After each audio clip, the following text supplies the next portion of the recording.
Alors cette journée par rapport à ce tournage que l'on faisait pour Apocalypse Now le retour, on avait décidé de faire un plan de 5, 6, 7, 8, on recommence.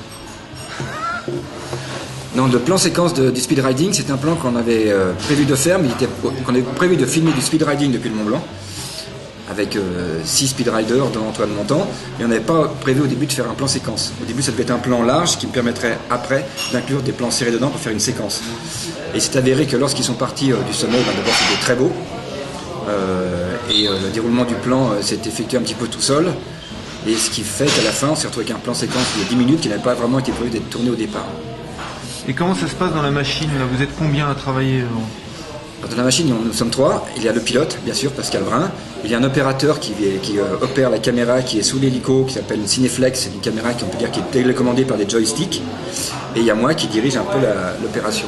Et donc ce plan n'était pas prévu d'être aussi long parce qu'en général, lorsqu'on vole comme ça, qu'il y a des gens autour de l'hélico qui volent, pour le pilote c'est très délicat, c'est dangereux pour tout le monde. C'est-à-dire qu'il faut faire attention qu'il n'y ait pas quelqu'un qui puisse rentrer dans la surface de vol de l'hélico. Il faut être attentif à ce qui se passe.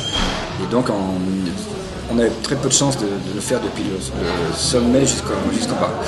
Et quand on s'est pris au jeu, quand on s'est parti, on s'est rendu compte que ça volait bien, qu'on n'avait pas l'ombre de l'hélico.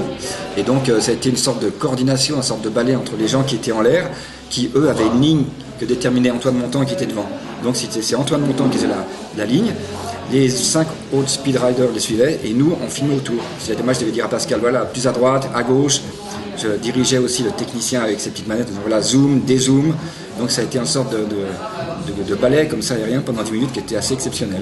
On a eu beaucoup de chance d'ailleurs parce que ça s'est coordonné, ça s'est enchaîné. Des fois, malgré nous, voilà, il y a des moments où on a de la chance dans le cinéma, ce qui n'est pas tout le temps le cas. Et est-ce que Pascal voit les parapentistes ou pas? Ou alors il se fie juste à tes indications? Alors Pascal ne voit pas les parapentistes. Moi, devant moi j'ai un grand écran de contrôle qui fait voir ce que le gars est en train de filmer avec ses manettes, avec les joysticks, mais Pascal ne voit rien. Pascal il pilote et il voit les parapentistes, les speedriders s'ils sont à sa droite ou à sa gauche, mais comme en général on est au-dessus, lui il les voit pas. Il les voit seulement s'il freine et qu'il se fait dépasser. Donc en général il se fie à moi en me disant, par contre, par exemple, il y a un moment donné où les gars ils partent sur la gauche et là il les voit à nouveau, il y a de nouveau un visuel sur eux et il en manque un parce que l'autre il est encore derrière, donc il me demande il est où parce qu'il ne peut pas lui engager un virage un peu sec au risque de percuter un gars. Donc il y a un vrai travail de sécurité qui est à faire en temps réel et c'est assez pointu. Quand on se rapproche des gens c'est assez pointu parce que il y a un danger imminent pour eux. Et qu'est-ce qui représente pour toi ce plan aujourd'hui? Pour moi, ce plan qui s'est fait, je dis, on ne peut pas dire que c'est fait par hasard, c'est un enchaînement de bonnes circonstances. D'abord parce que les gars qui volaient en l'air étaient très coordonnés, c'est-à-dire à aucun moment il y en a un qui s'est perdu. Donc c'est déjà des grands pros du speed riding, c'est évident. Ils ont bien effectué leur vol, c'est-à-dire ils sont restés groupés derrière Antoine, ce qui n'est pas évident.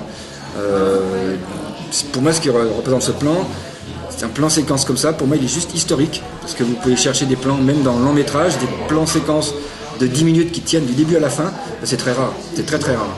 Il y en a très peu parce que justement, je pense qu'on aurait pu, si on avait décidé de le faire avant qu'il se réalise un peu de lui-même, on aurait pu le faire 100 fois sans le réussir. Donc il y a un coup de chance énorme. Il y a une coordination de tout qui fait que ça a marché. Aussi, il n'y avait pas de vent, l'hélico n'était pas secoué, il y a plein de paramètres qu'on n'a pas gérés qui se sont mis en synthèse d'eux-mêmes. Donc pour moi c'est un plan, pour moi, je parle de ma filmographie à moi, pour moi c'est un plan historique pour moi-même parce que je trouve ça très très beau. On est en pleine montagne, les gars volent très bien. Je trouve que pour moi c'est un truc d'une grande poésie au niveau du cinéma.